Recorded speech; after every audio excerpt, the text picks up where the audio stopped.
At any rate, good morning, everyone. I want to, Jeremy, great job. Now that you know where to get the money, we can show you how to spend it.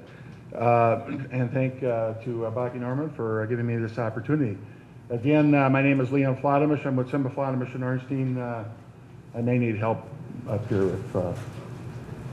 Hey, there we are. Simma Flottemesch Orenstein, certified public accountants, AKA Ben. I also go by Ben. I guess I look more like a Ben than a Leon. Back to my old wrestling days.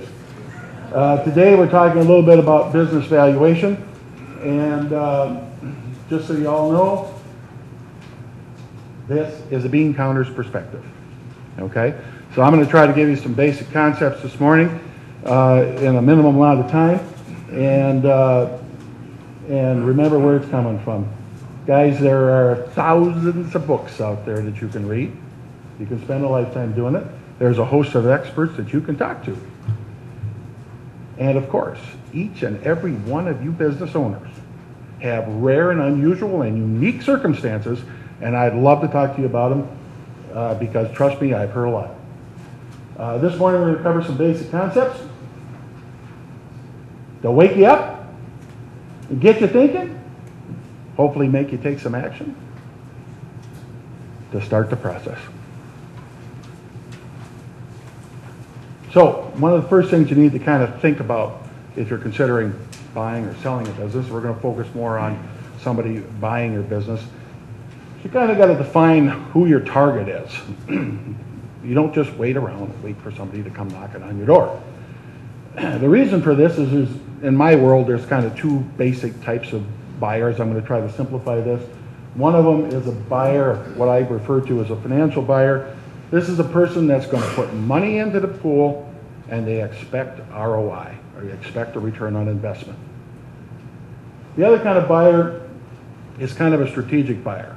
They got real reasons for buying your company. Think of the strategic buyer as your competitor 20, 30 miles down the road that's got a plant that's half empty, people he's trying to employ, and he wants to fill it up. He might be willing to pay a premium. So what is a financial buyer looking for? One of the very important things they're doing is they're looking for in-place management. They're really not looking to come in and change your whole operation. They'd like to see an operation that's capable of running with minimal input from you. They obviously like competitive advantages. You might have patents, you've got technical know-how. Consistent growth and profitability. Improving, growing cash flow. Your ability to retain customers and the retention of your workforce. A strategic buyer, on the other hand, he's got different issues. Generally excess capacity. He may want to just eliminate a competitor.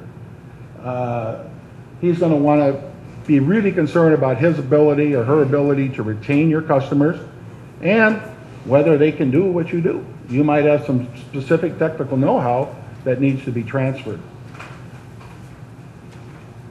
Some objective valuation measures. I had a little problem with my thumb clicking. Too much jeeping out in the mountains. Cash flow. It's the king. By the way, I don't want to burst anybody's bubbles here today. This isn't in the material, so it's a freebie. Guess what? Nobody buys your business. Most prudent investors expect your business to buy your business. Your business pays for itself. That's why, otherwise we'd call it a gift, not a buy. That's why cash flow is king. A couple of basic measures. EBITDA, which most of you have probably heard of in the past. It basically stands for earnings before interest, income taxes if you're a C corporation, depreciation and amortization. In the old days, we would take EBITDA and modify it for, perks that the owner might be taking out of the business. And of course, the owner's modification of his EBITDA might be different than the buyer's perception of that, but we called it modified EBITDA. Now we have a newer term out that's being used called seller's discretionary earnings. And guys, this is basically EBITDA modified for all of the owner's wages, benefits, and of course, frequently a few goodies. The last kind of option, which sometimes comes into play, is the appraisal of assets, because believe it or not, sometimes the actual value of the assets may exceed what the cash flow from the business can support. and your best option is to liquidate the assets. I lump competitive advantage in with objective measures because by and large, one of the ways that you measure that is, and they can include things like patents, name recognition, technical know-how, but you can generally measure it if your business has an ability to maintain a higher margin. Either you're a really good sales guy or you have an ability to maintain a somewhat higher margin than your competitors. So let's take a little EBITDA versus SDE example, and by the way, there's an error in your slide. Believe it or not, accountants make mistakes once in a while. On the left side here, you can see that they both start with the income statement and they're virtually identical. When you get to the right side, where we actually do a comparison, in this model, I did manage to add back taxes. But the purpose of the slide is to show you that at the end of the day, even after you add back, you know, the owner's salary and benefits, the director fees he pays the wife so she can do a Keel plan. The kids are in college and we're doing a little tax planning to get their credits. You know these people? You know, and so, love them. And of course, they take a board meeting in Maui every year, and that's probably not on the agenda for the acquirer. The purpose of this slide is to show you that you're just going to use a different multiple. The SDE is generally going to bring a smaller multiple, and at the end of the day, your business is worth what it's worth. How you get there is a matter of discussion.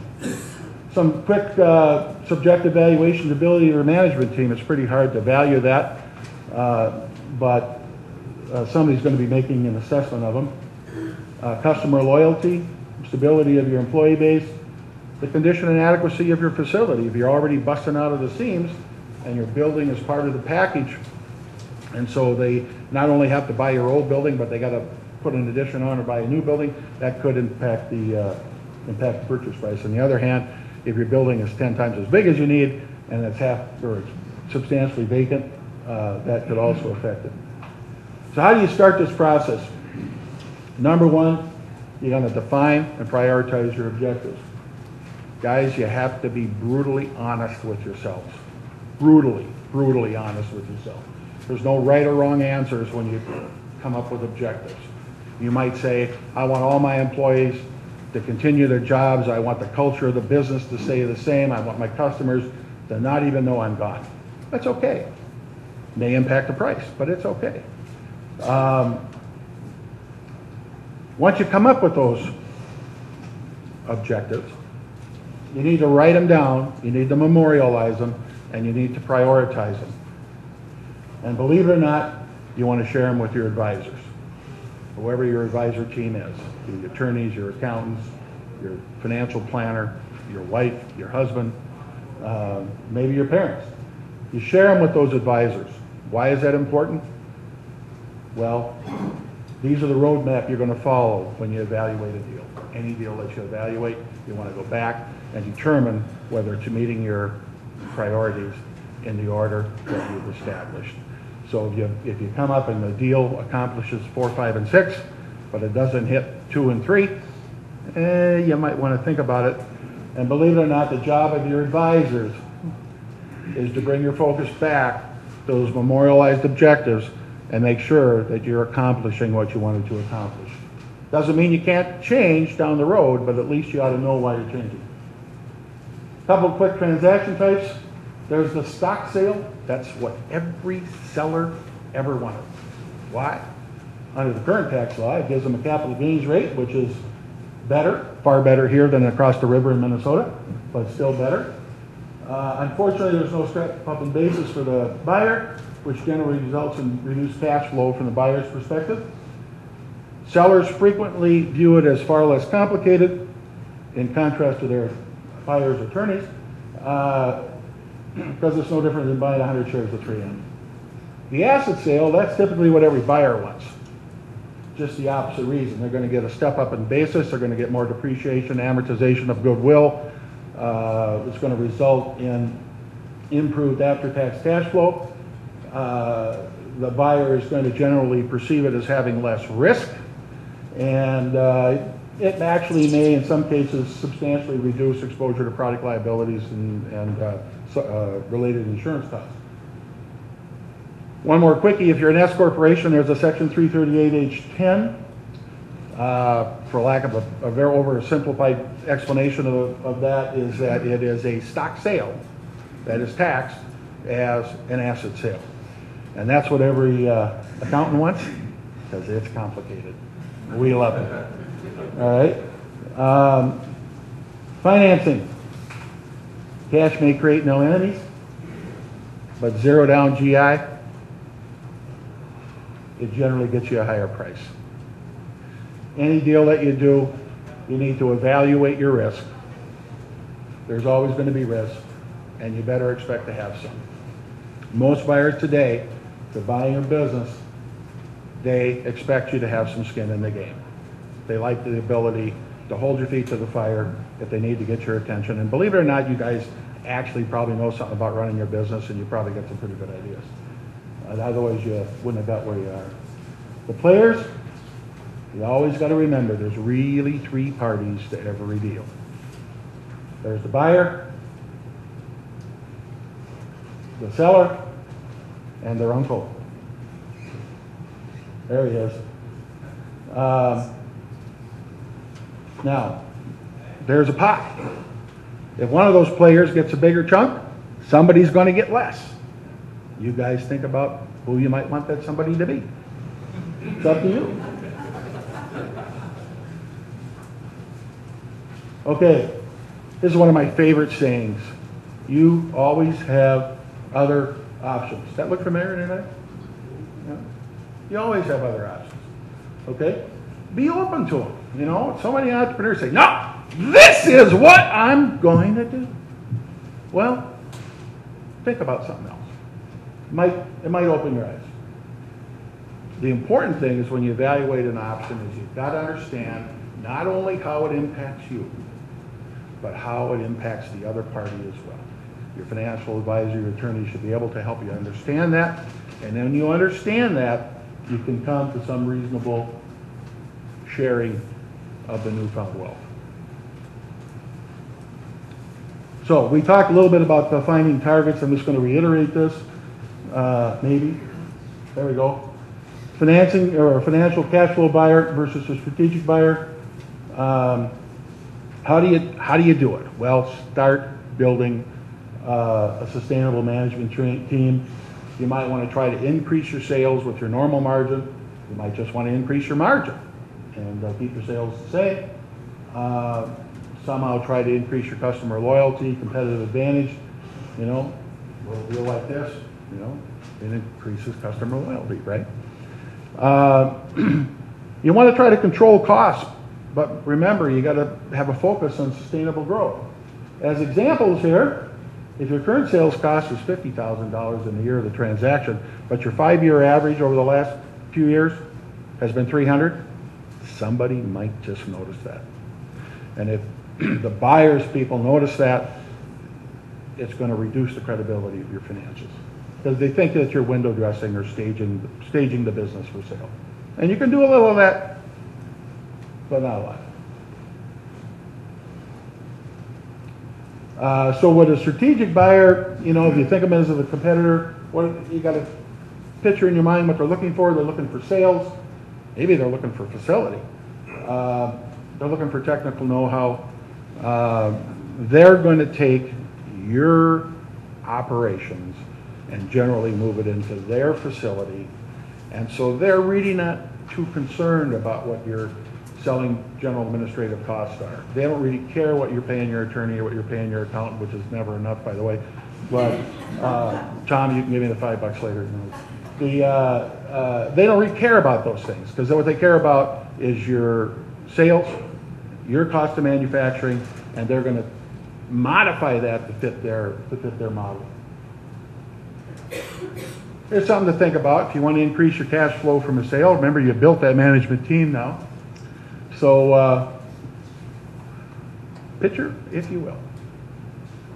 Come on, slide protected. Christmas with your kids. I should have said holidays, but January through March in Scottsdale. June fishing with your buddies in Canada. September in Napa for the crush. For those of you that like wine, you could do Oktoberfest, I suppose. October, fall color tour in New England. These are some of my favorite things, by the way. You still get your salary, benefits, and profits.